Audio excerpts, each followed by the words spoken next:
E aqui, depois de um período pascual, né, de celebração da Páscoa, de trazendo os ensinamentos com o propósito de firmar em nosso coração o entendimento, como cristão, não celebramos datas, celebramos acontecimentos. Assim fazemos na Páscoa, no Natal. E então, uma interrompida nas séries de primeira epístola de João, para focar nesse assunto, assim como foi todo o departamento infantil. E agora eu retorno à carta de João, né, que tem sido assim extensa, mas com o propósito de aprendermos e entendermos o que João estava querendo dizer aos seus leitores, ao destinatário de sua carta. O que ele estava preocupado naqueles dias, o que estava acontecendo que estava trazendo risco, né, a igreja, a comunhão, a fé, ele na luta contra o gnosticismo, os falsos mestres, outrora já alertado por Jesus que ia surgir. Jesus já havia falado sobre isso, inclusive com feitos, e nos últimos tempos, nos últimos dias, à medida que se aproximar a volta de Cristo, tudo preparando o ambiente para que o anticristo se manifeste. Mas o espírito do anticristo, já desde os dias de João, estava presente. Nós já vimos isso, né, no capítulo 2. E hoje nós vamos entrar no capítulo 3 da primeira epístola de João. Eu coloquei como título dessa reflexão, os filhos santos de um pai que é santo. Se o nosso pai é santo, ora, como filhos de Deus, nós precisamos ser santos. Amém? Amém ou não amém? Amém, que assim seja. E é interessante, amados, porque se a gente precisava de um texto, de um livro que nos desse assim condição de poder perceber quem são os verdadeiros crentes, os falsos crentes, João dá muito argumento, João dá muitos detalhes para nos mostrar e identificar, e principalmente para que a gente tenha certeza, porque se ele escreveu o Evangelho para aqueles que não conheciam, pudessem ver através dos sinais e crer que Jesus era o Messias, o Filho de Deus, o enviado, a sua epístola é para dar certeza àqueles que já creram que Jesus Cristo é o Filho de Deus. Então, eu e você estamos tendo argumentos bíblicos para termos certeza acerca da nossa salvação e poder identificar quem são os falsos mestres, os falsos ensinamentos e quem são os verdadeiros cristãos. João, ou primeira epístola de João, capítulo de número 3. Eu quero ler os 10 primeiros versículos dessa epístola essa manhã.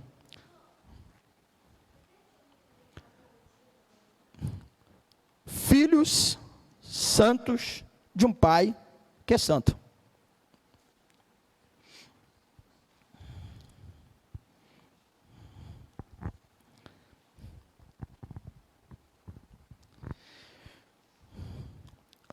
Vamos ficar de pé, em reverência à palavra.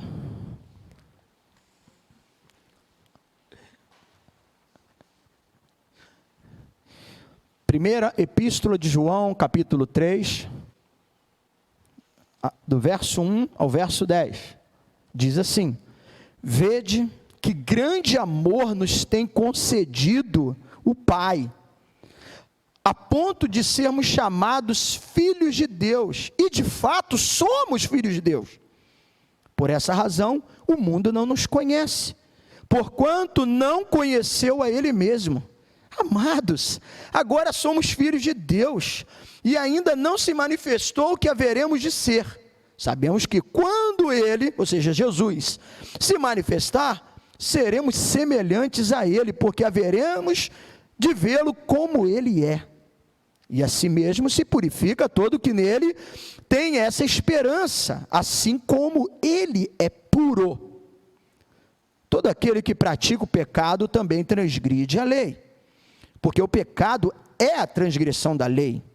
Sabeis também que ele se manifestou para tirar os pecados, e nele não existe pecado. Todo aquele que permanece nele não vive pecando.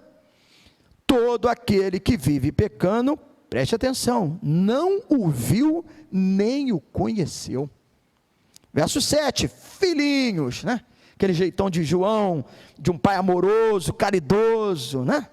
Filhinhos, não vos deixe enganar por ninguém. Aquele que pratica a justiça é justo, assim como ele é justo. Aquele que pratica o pecado procede do diabo, porque o diabo vive pecando desde o princípio. Para isto se manifestou o Filho de Deus, para destruir as obras do diabo. Todo aquele que é nascido de Deus não vive na prática do pecado, pois o que permanece nele é a divina semente. Ora, esse não pode viver pecando, porque é nascido de Deus. Nisto são manifestos, olha aí, os filhos de Deus e os filhos do diabo. Todo aquele que não pratica a justiça não procede de Deus, nem aquele que não ama o seu irmão. Uma palavra de oração. Deus e Pai, obrigado. E aí está a tua palavra. Em alguns momentos o texto tem sido bem claro, bem explícito, para termos um entendimento dessa oportunidade de identificar quem são os verdadeiros filhos de Deus ou aqueles que se apresentam, mas são falsos. Que a tua palavra continue nos revelando, nos dando entendimento. Senhor, desvenda os nossos olhos, que cada ouvido, que cada coração, mente, que possa receber a tua palavra, que é uma instrução, um ensinamento, e a gente é crente, a gente precisa ter certeza daquilo que nós cremos e da razão acerca da nossa fé, para fazermos como João está fazendo aqui, né, a apologética, a defesa do Evangelho. Então, se a Bíblia é o livro de fé, regra e prática que me conduz, eu preciso conhecê-la e poder, então, fazer a defesa e dando, então, com convicção a certeza daquilo que eu creio. Fale o nosso coração, capacita-me, que eu tenha condição de transmitir aquilo que estudei, que anotei, para que partilhar com os irmãos, é ensinamento para a igreja, para que seja uma igreja que não seja levada por qualquer vento de doutrina. Ajuda-nos, ó Deus, que o teu Espírito esteja presente entre nós, seja com meus lábios para transmitir, seja com os ouvidos de cada um dos irmãos da tua igreja para ouvir nesta manhã, no nome de Jesus. Amém e amém. Podeis assentar, amados irmãos. Almir, obrigado aí pela sua presença, Deus abençoe. Amém. Obrigado. Amém. Então, irmão, só para a gente lembrar, para recapitular, já visto que a última mensagem, né, acerca dessa exposição, onde temos ido aqui versículo por versículo expondo, procurando ter esse entendimento acerca da palavra de Deus, a última reflexão, nós vimos que João, ele destacava a importância de andar na luz, porque nós somos filhos da luz, andar no amor e principalmente andar na verdade. E quanto ao andar na verdade, João deixou aqui alguns aspectos, e ele assim traçou como uma estratégia de enfrentamento às heresias. Heresia é aquilo que é falso, aquilo que não é verdadeiro, uma falsa mensagem, fake news, a mentira. Então, falando da verdade, ele já nos deixou, nós vimos principalmente no capítulo 2, as estratégias de enfrentamento, como enfrentar as heresias. E acerca desse ponto, ele falou sobre 3 situações. Primeiro, como distinguir entre os hereges e o cristão verdadeiro. Depois, a natureza e o efeito da heresia, quando então fala do anticristo que já está atuando no meio de nós, que surge do meio da igreja. Tem os inimigos de fora, que Pedro destacou muito falando, mas também na sua segunda epístola Pedro tratou dos inimigos que saem de dentro, e João também fala dos falsos mestres, assim como teve falsos profetas no Antigo Testamento, falsos mestres no Novo Testamento, e o espírito do anticristo, o anticristo surgindo do meio da igreja, tentando confundir e, se possível, enganar os próprios eleitos. E o terceiro ponto que ele ainda abordou nessa questão de enfrentamento à heresia, a proteção contra a heresia. E aí nós destacamos duas verdades que precisam estar presentes na vida do cristão. Duas coisas que é presente na vida de um cristão verdadeiro. Só para recapitular, o versículo 24 do capítulo 2 diz assim: permaneça em vós o que ouviste desde o princípio. O que João estava falando aqui? Da palavra, do ensinamento, desde que eles ouviram, na sua conversão. Então, qual a diferença do crente verdadeiro? O crente verdadeiro, ele guarda a palavra, ele permanece na palavra. Versículo 27: quanto a vós outros, a unção que dele recebeste permanece em vós. Qual a outra coisa? São duas coisas: a palavra e a unção, a presença do Espírito Santo. O Espírito que nos guia na verdade, o Espírito que faz com que a gente guarde, entenda, e o Espírito que nós precisamos. Paulo disse assim: não vos embriagueis com o vinho, com a dissolução, mas enchei-vos do Espírito. Ele vai nos dar conhecimento, unção. Então nós precisamos de ter a verdade e a unção. Mas, além dessas duas coisas que permanecem na vida de um verdadeiro crente, ele tem duas marcas presentes na sua vida. Duas coisas importantes também. A sua expectativa. O crente verdadeiro, ele sabe que a vida dele aqui é passageira. Nós somos peregrino. A sua esperança maior está onde? No céu. Versículo de número 28 diz isso: filhinhos, agora pois, permanecei nele, para que quando ele se manifestar, tenhamos a confiança. Então, quando ele vier, então nós temos a esperança, a confiança da sua vinda, da sua presença. E a segunda marca que o crente verdadeiro tem, versículo 29, se sabeis que ele é justo, reconhecei também que todo aquele que pratica a justiça é nascido dele. Além da expectativa da segunda vinda, ele vive uma vida de justiça, é a prática da justiça. E na ocasião, foi até no dia 27 do mês passado, eu concluí com uma frase do teólogo, pastor norte-americano, Warren Wiersbe, quando ele diz que a vida real é uma vida que consiste em prática, não apenas em palavra. Palavras o vento leva. A nossa vida, ela é manifesta, nós evangelizamos principalmente com as nossas atitudes. Somos um livro vivo, aberto.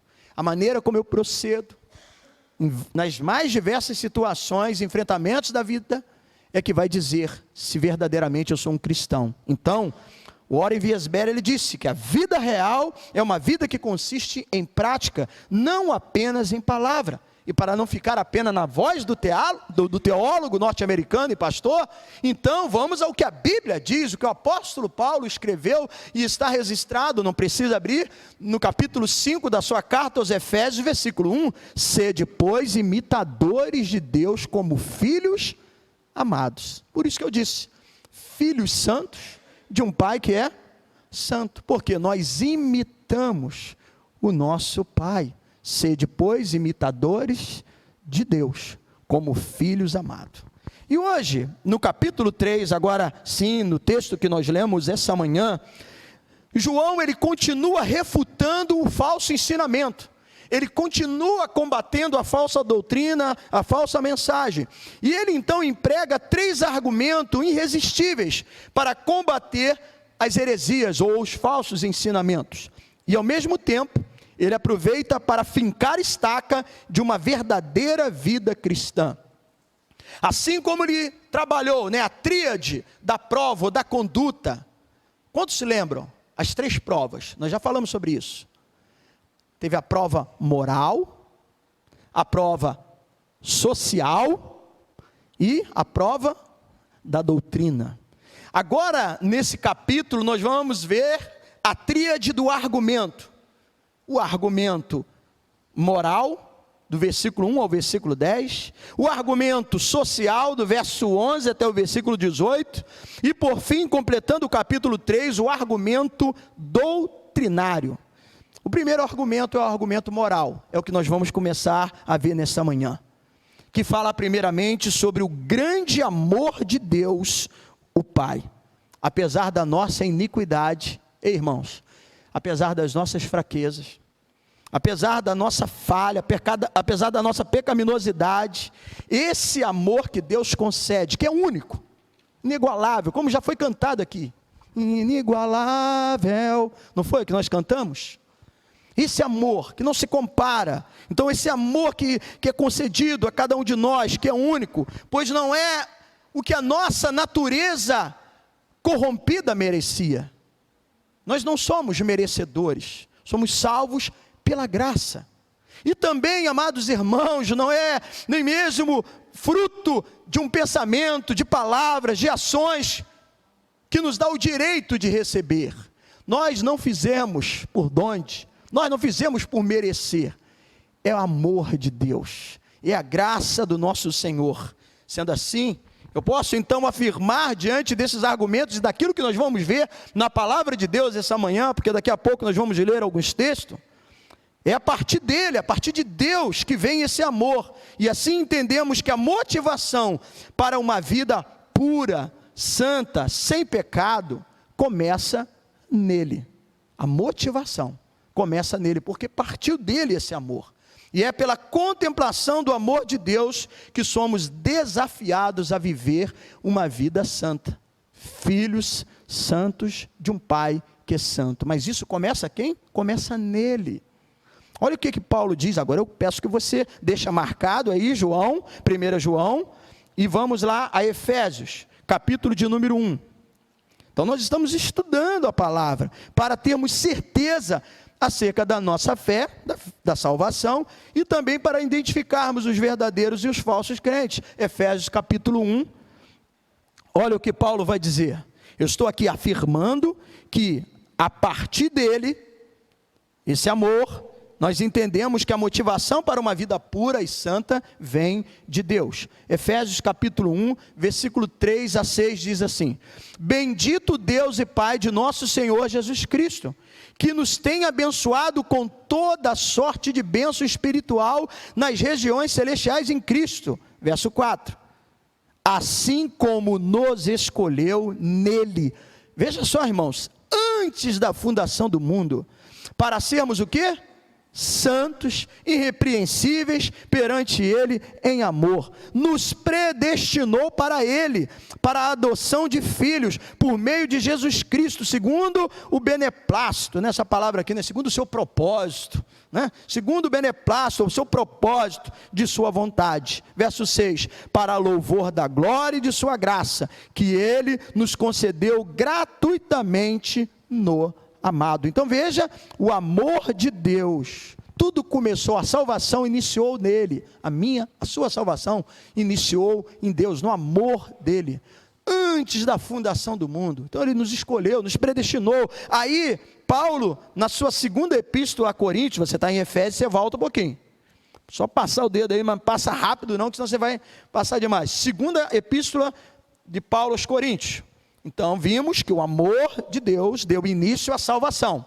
Agora, como devem viver esses que foram salvos pela graça, por esse amor que iniciou em Deus? Segunda epístola de Coríntios, capítulo 5, versículo de número 17. Aí aqui já é o efeito, o resultado. 2 Coríntios 5, 17. E assim, se alguém está em Cristo, é o quê?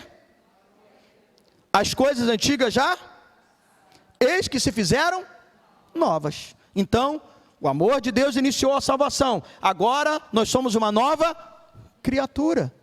Vamos viver em santidade. As coisas velhas passaram. Esse é o novo ser criado.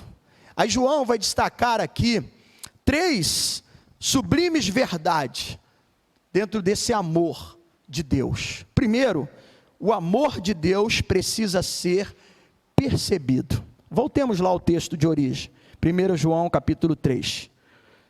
Então, 3 verdades aqui, sublimes verdades, João vai destacar. A primeira, o grande amor de Deus precisa ser percebido, porque ele inicia exatamente dizendo o quê? Para a gente fazer o quê? O que diz o verso 1? Quem pode ler alto?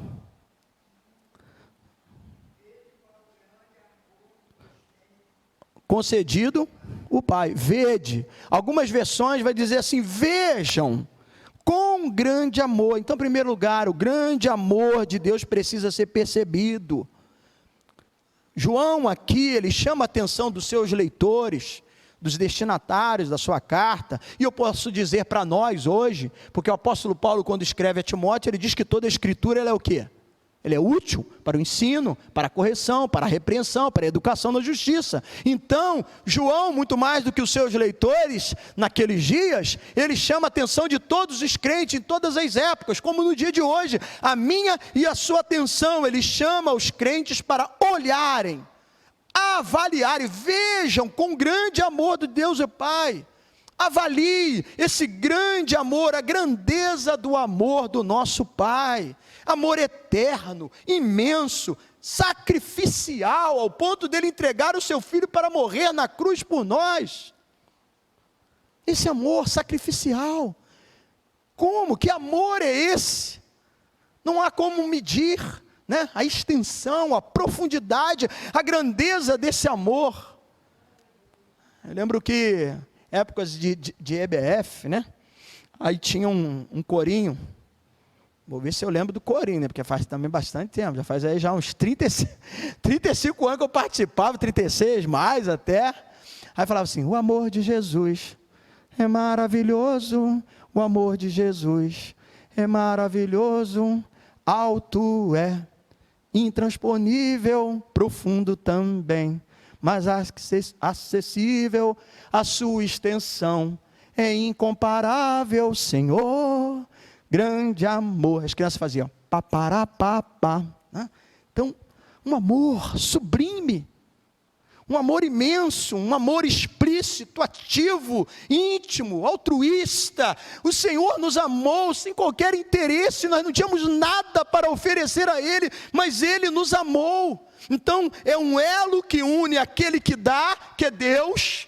Então é um elo que une aquele que dá, o Senhor, esse Deus de amor, esse Senhor poderoso, ao que recebe, eu e você, vasos de barro, porque do pó nós viemos e ao pó nós retornaremos, nós somos barro. Sendo assim, amados irmãos, como filhos de Deus, mesmo sendo vasos de barro, mas recipientes desse amor divino, e reconhecemos que nada somos, não somos merecedores, não somos capazes de compreender a dimensão, a largura, a extensão desse amor de Deus. E é interessante quando Paulo, na sua carta aos Romanos, no capítulo 5, versículo 10, olha a expressão que Paulo utiliza. Paulo diz que nós éramos inimigos de Deus.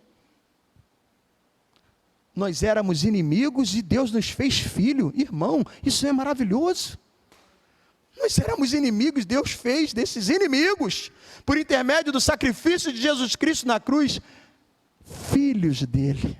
Que bênção, que maravilha. Então, João aqui desperta os crentes, ei, vejam, contemplam esse amor infinito, um amor explícito, imenso. É preciso que vocês vejam esse amor. Então, a primeira coisa, o grande amor de Deus precisa ser percebido. Você já parou para ver quão grande esse amor de Deus pela sua vida?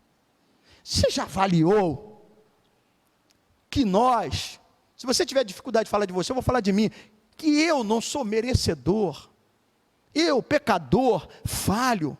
Mesmo assim, Deus me amou de tal forma, e hoje Ele me chama de filho. E assim como nós começamos o culto essa manhã, orando, Pai nosso que estás no céu, nós podemos chamá-lo de Pai, nós que éramos inimigo, e agora somos filhos de Deus. Então chama atenção para isso. Você tem contemplado isso? Você tem observado? Você tem refletido sobre isso? É o que João está dizendo. Vejam, contemple. Olha que amor é esse, igreja? Mas ainda, falando sobre essas sublimes verdades, além de perceber esse amor, em segundo lugar, o amor de Deus Pai majestosamente é demonstrado, revelado. E para falar desse amor majestoso que é revelado, 3 aspectos João traça aqui. Em primeiro lugar, o amor de Deus foi majestosamente demonstrado para que nós possamos olhar para o passado e vermos a bênção da filiação. Dando continuidade, versículo 1, vede que grande amor nos tem concedido o Pai, ao ponto de sermos o quê? Chamados filho de Deus. Então, primeiro aspecto dessa demonstração sublime, majestosa do amor de Deus, nos chama a olhar para o passado e ver a bênção da filiação. Nós somos filhos de Deus. Interessante que ele fala aqui que o mundo não nos conhece. Olha só, versículo, ainda a parte B do versículo 1. Por essa razão o mundo não nos conhece, porquanto não conheceu a ele mesmo. Então nós somos chamados filhos de Deus, somos conhecidos no céu. Lembra que a gente leu Efésios, que falou que antes da fundação do mundo, então no céu, no Senhor, o Senhor já preparou para nós essa dádiva, essa bênção. Então nós somos conhecidos no céu, mas não somos conhecidos na terra. O estudioso, né, autor até de um livro, uma Bíblia de estudo, um teólogo da atualidade, John Marcato, falando sobre essa expressão aqui do versículo, que o mundo não nos conhece. Aí John Marcato escreveu dizendo, os verdadeiros alienígenas no mundo não são os extraterrestres, mas o cristão, o crente. Os verdadeiros alienígenas do mundo não são os extraterrestres, mas os cristãos, né? Fecha aspas, escreveu John Marcato. Mas por que ele falou sobre isso? Porque o mundo não os conhece. O que ele está querendo dizer? O que o texto está querendo dizer? Isso diz respeito à nova natureza que temos em Cristo. O mundo não conhece. Para o mundo hoje é normal, o cara casa aqui, termina, casa outra vez, e ele sai, dá uma pulada de cerca, arranja outra mulher, ou a mulher também trai o marido, porque agora não tem só isso, é todos, né, um traindo o outro. É normal o jovem antecipar, né, e logo partir para uma vida sexual antes do casamento. É normal mentir, é normal você passar a perna, trapacear o outro. O mundo que nós vivemos, isso é quase que normal. Então por que ele não nos conhece? Está falando o que? Da nossa natureza. Nós vimos lá em 2 Coríntios 5,17, agora nós somos nova criatura. Então o mundo não conhece. Para eles, como que pode isso? Essa gente são esquisita. Eles querem ser tudo certinho. Não é que nós queremos ser certinho por ser melhor, é porque nós precisamos ser santo como o nosso Pai é santo. Foi o que Pedro disse, sede santo porque eu sou santo. Aliás, Pedro escreveu aquilo que no Antigo Testamento já estava escrito, e ele então reproduziu a palavra neotestamentária, e agora então, escrevendo aos seus leitores, ele diz, para sermos santos como o nosso Pai é santo. Então o mundo ele não conhece nesse sentido, a natureza de uma vida nova, o estilo de vida como do nosso Salvador e Pai Celestial, como Paulo escreveu, e nós aqui citamos Efésios 5:1, sedes imitadores de Deus como filhos amados. Nós estamos aqui no mundo, e para o mundo isso é estranho. Aí um outro teólogo alemão, o pastor Werner de Boer, ele tem razão quando então ele escreveu dizendo que quem se fecha para a revelação de Deus não consegue reconhecer os traços da filiação divina nas pessoas, ou seja, nos crentes. Ou melhor, esses traços se transformam em tropeços para eles. Então, além de ser estranho, parecer que nós somos extraterrestres, eles, por não reconhecerem, acabam tropeçando, porque não praticam a verdade, não querem viver na verdade, numa vida nova, então acha que isso é besteira, banal, não tem nada a ver, e com isso eles acabam tropeçando, e por isso, né, Werner de Boer escreveu essa situação. Mas para nós, que estamos aqui, tendo a palavra, a oportunidade de ler, de estudar, de meditar, para nós, assim como foi para os leitores de João, na sua carta, é inesperado o privilégio, o fato de pertencermos a maior e a mais nobre família da terra. Não porque nós somos merecedores. Veja, Paulo escreveu que nós éramos inimigos. Hoje nós somos filhos. E aqui então, nesse aspecto da demonstração, né, dessa majestosa demonstração do amor de Deus, é preciso que a gente olhe para o passado e possamos ver a bênção da filiação. Hoje nós somos filhos de Deus, nova criatura. Isso deve estar para nós como um privilégio. Primeiro, filhos por adoção. E a adoção, ela nos mostra a grandeza da graça. O verso 1 vai dizer: grande amor que nos é concedido. Mas a adoção também nos demonstra a glória da esperança. E qual é a esperança? Quando Ele se manifestar, seremos semelhante a Ele. E ainda a glória, né, da adoção, ela também é o motivo da santificação, versículo 3. E assim mesmo se purifica todo o que nele tem essa esperança, acerca da sua vinda. Um outro estudioso, e este já há bastante tempo, do século 17, por volta de 1642, Stefan Sfornock, escreveu dizendo: a adoção dá-nos o privilégio de filhos, mas a regeneração nos dá a natureza de filho. Amados, a adoção, principalmente nessa época em que João escreveu, Paulo escreveu, os romanos, por exemplo, eles entendiam que uma vez que a pessoa foi adotada, vamos dizer, eu fui adotado, então tudo o que era do Alain antigo, mesmo que, vamos dizer, que meus pais tivessem alguma dívida, e aí a dívida passava, né? Pai, para o filho, assim.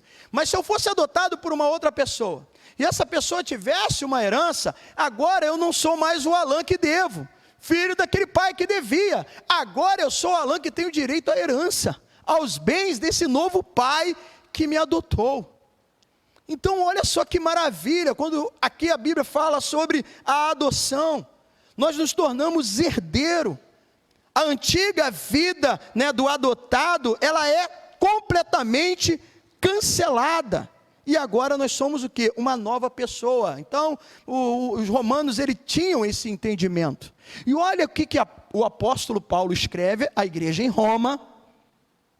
Então, Paulo, ele associa os costumes, as tradições, ao contexto da época, aquilo que eles acreditavam, para firmar o evangelho e fincar as estacas da verdade. Uma vez que os romanos acreditavam que uma pessoa que foi adotada, agora ele passa a ter privilégio de filhos e gozar da herança, receber, ter, né, parte da herança, assim como um filho legítimo, e cancelado foram as suas dívidas antigas, porque agora ele é uma nova pessoa. Aí Paulo, dentro desse entendimento, desse conceito, olha o que ele escreve, deixa marcado aí, Romanos 8. Romanos 8, para que a gente possa então entender o raciocínio, porque o apóstolo usava esses termos, porque ele falava assim, ele aproveitava o contexto da época para aplicar então a sua mensagem e falar da verdade bíblica. Romanos 8,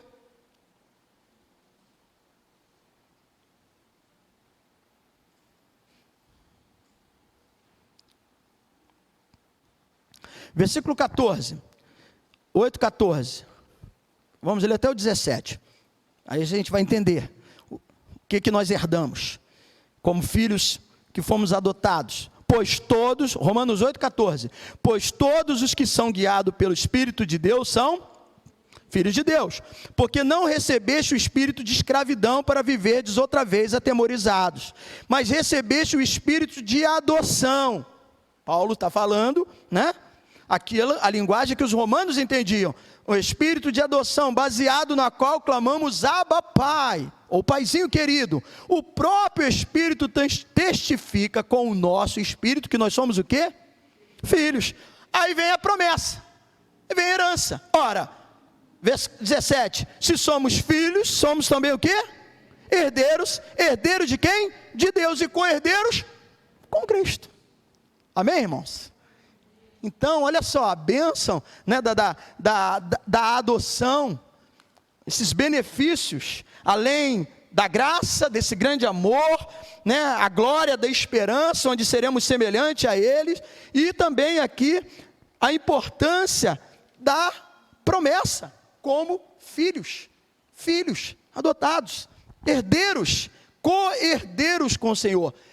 Agora uma observação, uma curiosidade, que é algo importante, porque o apóstolo Paulo, para filho, ele vai usar um termo em grego, que João, também para falar sobre filhos, ele vai usar um outro termo. Nessa exposição aqui de João, aos Romanos, quando ele emprega a palavra filho, ele está utilizando a palavra do termo grego ruioei, no sentido legal, usando a analogia da adoção em vez de geração, de ser gerado. Então ele está usando isso, no sentido da adoção, fazendo uma analogia do grego ruioei. Mas João, na sua epístola, que nós estamos vendo essa manhã, ele emprega um outro termo para falar sobre filho. Ele usa o grego tekná, para acentuar o nascimento. E esse é o relacionamento mais íntimo de quem realmente é gerado, não apenas adotado. Então, em primeiro lugar, João nos chama a olhar para o passado e vermos a bênção da filiação. Qual é a bênção da filiação? Somos herdeiro de Deus, co-herdeiro com Cristo. Temos uma promessa para a nossa vida, olhando para o passado, olhando para o presente, para agora. Segundo lugar, ainda falando, né, dessa majestosa demonstração desse amor, olhando para o presente, vemos a bênção da apropriação da filiação. Voltemos lá, João 3, 1 João 3, já entrando no verso 2. Então, olhando para o passado, vemos a bênção da filiação. Olhando para o presente, para agora, vemos a bênção da apropriação da filiação, quando então João vai dizer assim, verso 2, amados, agora nós somos o quê? Agora nós somos filhos de Deus, nós somos filhos, e há três formas distintas, quanto à criação, quanto à adoção e por geração. Deus nos criou, Ele nos fez homem e mulher, soprou sobre nós, e passamos a ser alma vivente. Então Ele nos criou, Ele criou, mas Ele também, nós já lemos aqui o apóstolo Paulo, usando o termo em Romanos, nos adotou, e Deus também nos gerou de novo, nós nascemos de novo. João, não aqui, mas lá no Evangelho, não precisa abrir, no capítulo 3, no versículo 3, o que João vai dizer para poder entrar no reino dos céus? Ele diz que nós temos que nascer de novo. Aí depois, no versículo 5 desse mesmo capítulo 3, ele vai dizer, olha, para entrar no reino, você tem que nascer da água e do Espírito. João está afirmando lá. Então, Deus nos criou, Deus nos adotou e nos gerou de novo. Nós nascemos de novo. Nós somos novas criaturas, nascemos na água, nascemos no Espírito. Devemos então nos apropriar dessa filiação, ou seja, viver como filho de Deus, filho do Rei dos Reis, filho do Senhor dos Senhores. Então os filhos de Deus não é um mero título, você não tem o título de filho de Deus, é fato. João diz, amados, agora nós somos filhos de Deus. Então não é um título, é um fato, nós somos filhos de Deus, pela graça, pelo seu amor. Se aproprie disso, não para se achar melhor do que o outro, não porque eu sou mais importante, não porque eu mereço, mas por causa desse amor imenso, inigualável, amor que não há como medir a extensão, a profundidade, como já disse aqui, um amor íntimo, um amor maravilhoso. Mas é importante que você entenda, olhe para o passado e veja a sua bênção como filho. Ele nos deu esse direito de serem chamados filhos de Deus, o Espírito Santo, que atuou no nosso coração. Agora João está dizendo, no presente, se aproprie disso. De fato, vocês são filhos de Deus, herdeiros, co-herdeiros com o Senhor. E olhando para o futuro, lá para frente, João ainda vai dizer acerca dessa majestosa demonstração de amor. Olhando para o futuro, vemos a bênção da glorificação. Dando continuidade, a parte B do versículo 2. Então, lê todo ele. Amados, agora somos filhos de Deus. Aí ele vai dizer assim, ainda não se manifestou o que haveremos de ser. Sabemos que quando ele se manifestar, ou seja, na sua volta, na vinda de Cristo, na sua segunda vinda, seremos o quê? Porque haveremos de vê-lo como ele, seremos semelhantes a ele. Olhando para o futuro, vemos a bênção da glorificação. Não precisa abrir, Romanos 8, 29, Paulo escreveu dizendo, pois aqueles que de antemão conheceu, ele também predestinou para serem conforme a imagem do seu Filho, a imagem de Jesus Cristo. Futuro, olhamos a bênção da glorificação, seremos semelhantes a ele. Sendo assim, amados irmãos, a nossa filiação, embora real, ainda não é visível, pois o que somos não aparece agora principalmente para o mundo. E o que seremos não parece ainda para nós, mas seremos transformados. Receberemos essa graça. É importante ressaltar que a escatologia, o ensino que João fala sobre os finais do tempo, e esse é o termo, a escatologia de João aqui não tem propósitos especulativos, mas prático. Ele fala da expectação de uma segunda vinda de Cristo, não por razão teológica, mas ética. Quando Cristo se manifestar, nós o veremos como Ele é e seremos como Ele. A visão beatífica de Cristo aqui é resultado da glorificação, porque seremos semelhantes a Ele, a Cristo, e veremos como Ele é. John Stott, um outro estudioso da palavra de Deus, também teólogo,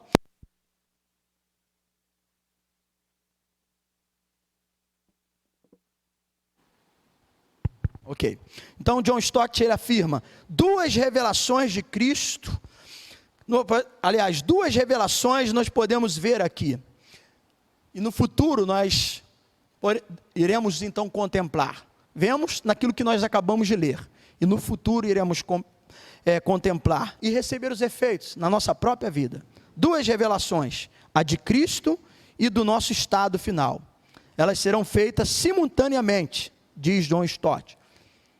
As ordens dos eventos é muito clara, nós vemos aqui no texto, lendo novamente, ele aparecerá, depois nós veremos como ele é, e finalmente seremos como ele é.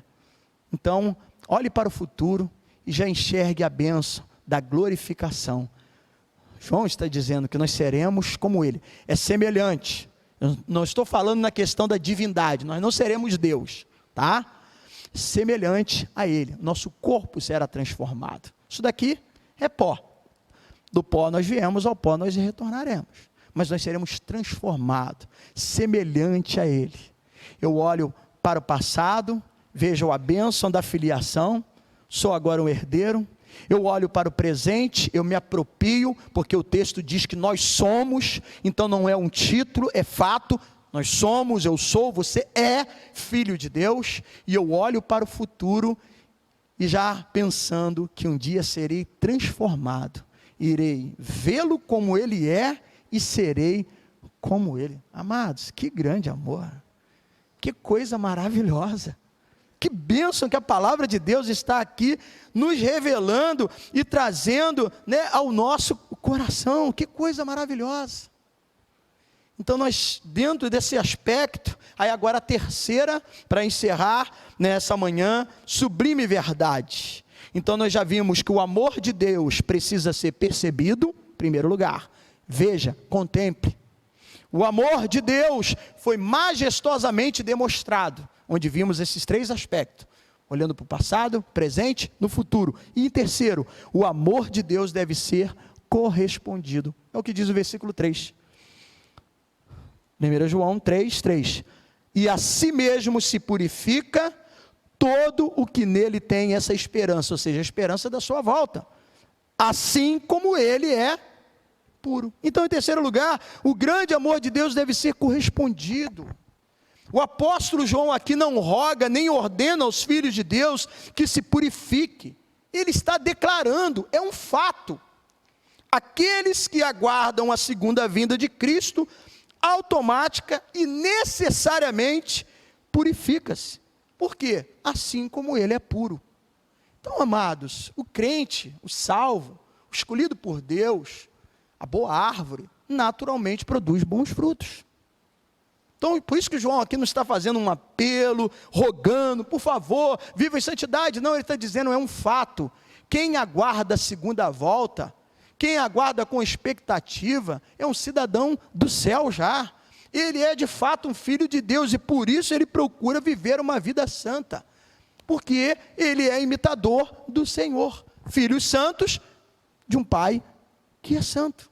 Quem aguarda, naturalmente se purifica. Essa purificação não é cerimonial, mas moral. Uma vez que a palavra grega, regneia, que é pureza, é liberdade de mancha moral.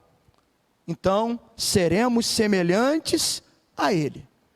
Aquele que sabe que na sua volta vai ser semelhante a ele, ele naturalmente nutre esse desejo de se tornar como ele é. Ou seja, puro, santo, verdadeiro, sem mácula, regneia, pureza espiritual presente na nossa vida. Porque assim somos imitadores de Deus. Eu vou parar aqui, mas ainda na semana que vem, falando então dessa expectativa agora moral, ainda dando continuidade, depois vamos falar da social e também da verdade, mas eu vou dar continuidade na semana que vem para eu poder completar o raciocínio. Mas o que vimos e aprendemos nessa manhã acerca desse grande amor, contemple, veja, olha que amor, mesmo não sendo merecedores, Deus nos amou primeiro. Uma vez que você contempla isso, olha a majestade, olha a forma maravilhosa que Ele demonstra esse amor, nos chamando para olhar para o passado, desde a fundação do mundo. A nossa bênção, a nossa filiação veio do céu, veio do alto. Olhe para isso. Hoje, se aproprie disso. E uma vez se apropriando dessa bênção, possa já nutrir no seu coração essa esperança de ser transformado.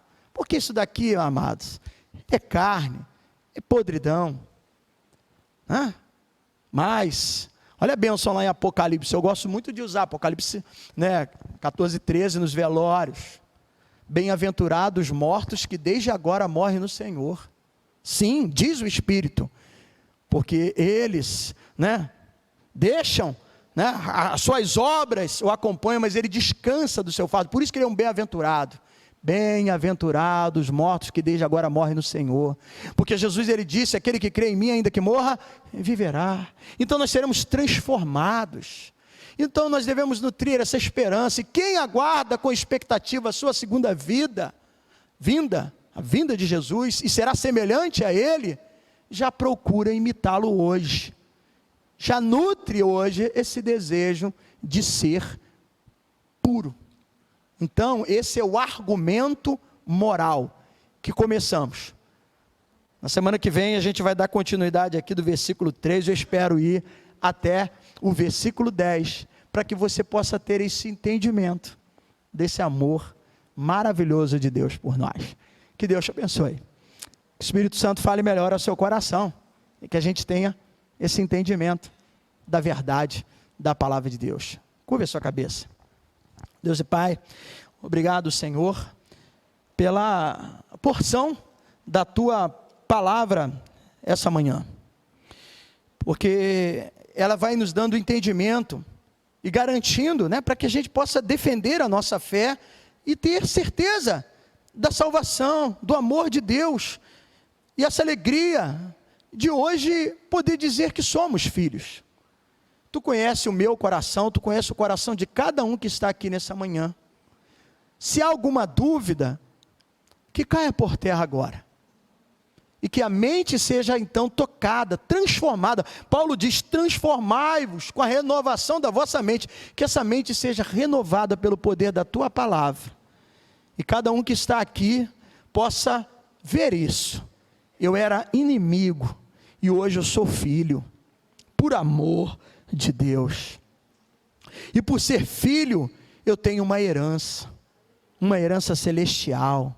Por ser filho, eu posso olhar para o futuro e serei como Ele é, puro, santo.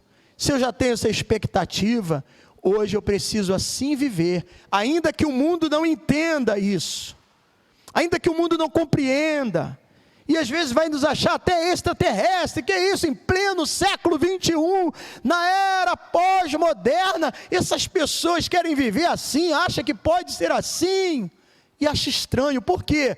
Ainda não tiveram a percepção da revelação da palavra.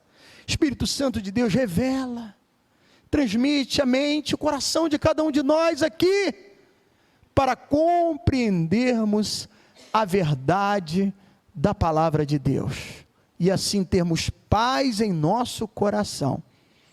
Senhor, vai além das minhas limitadas palavras, e que o teu Espírito trabalhe, ensine e guie a cada um na verdade, naquilo que ouvimos essa manhã.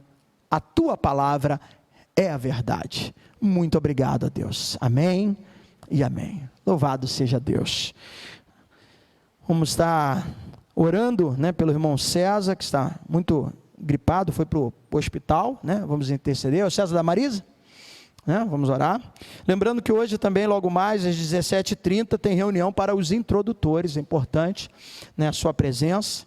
Estamos aí, retomando algumas práticas antigas que paramos acerca da pandemia, e outras situações que aos poucos nós vamos estar trabalhando acerca da nossa condução, seja no trabalho do santuário, seja no trabalho da recepção e da acolhida. Hoje também tem evangelismo, não é isso? É hoje? Que intercala.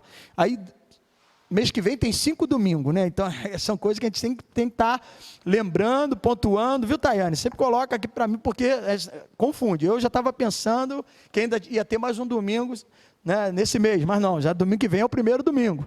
E é importante, que a gente anuncie, que a gente pregue. Como ouvirão se não há quem pregue? Os meios que você tiver, o evangelismo, ele não se resume apenas ao entregar um folheto. É uma das práticas. Mas você pode evangelizar através do WhatsApp, do Facebook. Mas lembre, como eu disse aqui a frase de Horace Verber, é muito mais a prática do que nós falamos. Se no dia a dia você coloca um monte de outras coisas esquisitas lá no Facebook, aí um dia você quer colocar a palavra e achar que a pessoa vai acreditar, mesmo sendo da Bíblia a palavra de Deus, ele está te acompanhando o dia a dia, todas as suas publicações. E aí a gente pode, talvez, estar interferindo, sendo pedra de tropeço no evangelismo.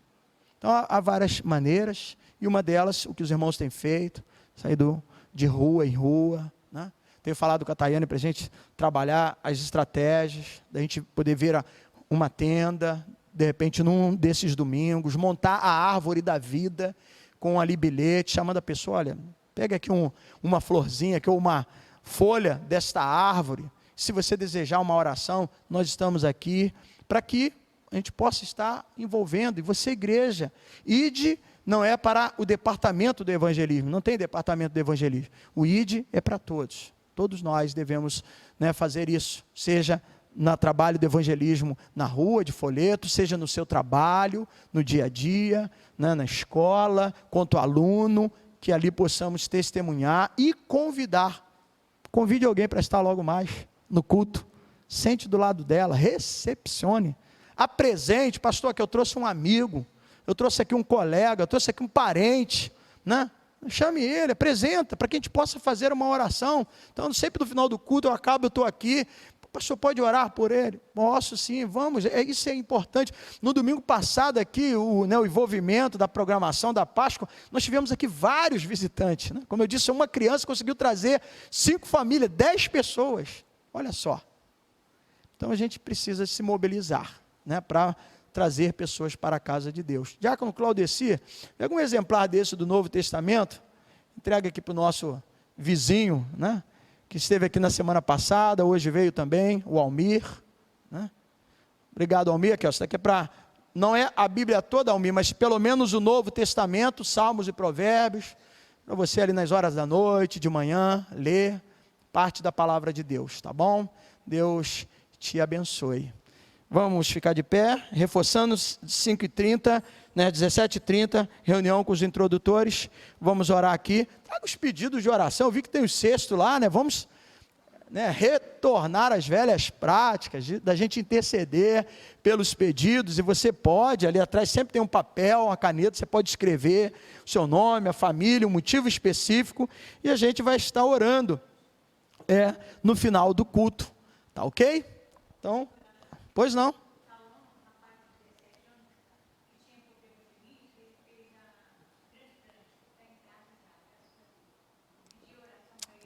Então vamos agradecer, né? Bênção. Aleluia. Bom, temos recebido a palavra que nos fortalece, que nos nutre, que nos dá certeza e convicção de quem somos, é fato, não é título, é fato. Agora, uma vez abençoado, vamos abençoar. Estenda suas mãos para abençoarmos. Deus e Pai, aqui está esse caderno de oração, aqui está, ó Deus, esse álbum de fotografia, aqui está presente vários nomes escritos nesse pedaço de papel, aqui está também, ó Pai, como já mencionei, a vida do nosso irmão César, seja com teu filho, ó Deus, e com cada uma dessas pessoas, porque assim como estamos aqui agradecidos pela bênção na vida desse jovem que a irmã Aparecida mencionou, da mesma forma, Senhor Deus, cremos que o seu poder, uma vez liberado, manifesto, o Senhor intervindo com a tua graça e misericórdia, pode transformar a vida dessas pessoas, curando, libertando, salvando, abençoando pela tua misericórdia e graça, e por isso nós oramos, e assim cremos, na certeza do seu amor, do seu cuidado e da sua bondade.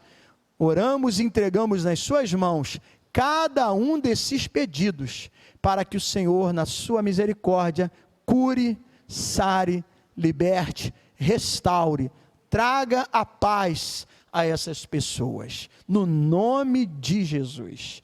Pai amado, obrigado por essa manhã, que o desejo de servir a Ti, de se tornar santo e puro, mesmo que só receberemos a transformação total na sua vinda, mas que o desejo de servir e de entregar o melhor a Ti, continue presente no nosso coração, no anunciar a Tua palavra no evangelismo, no estar logo mais aqui trazendo um amigo, um parente, adorando o Teu nome, porque hoje é o dia do Senhor, o Senhor nos dá o dia a dia para trabalhar, o Senhor nos dá o dia a dia para descansarmos e dormirmos, e hoje é o dia que nós podemos prestar culto a Ti. Que darei ao Senhor pelos benefícios que tem para comigo?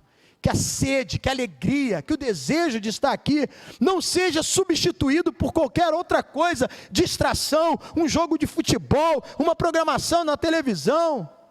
Não, ó Deus, que a gente tenha prazer, e assim como fomos abençoados essa manhã, que logo mais às 19 horas, o Senhor abençoe cada vida, cada um dos irmãos, o culto que nós vamos apresentar a Ti, mas quem está na Tua presença é sempre abençoado, e que seja bênção para todos nós. Agora, leva-nos de regresso ao nosso lar, debaixo das Suas santas e poderosas mãos, abençoando, Senhor Deus, os irmãos que vão estar evangelizando, abençoando a nossa refeição, abençoando esse restante de tarde, que a graça do nosso Senhor Jesus Cristo, o amor de Deus e a consolação do Espírito Santo sejam sobre todos. Amém e amém. Tenha um bom dia. Vá em paz, que Deus te abençoe rica e abundantemente.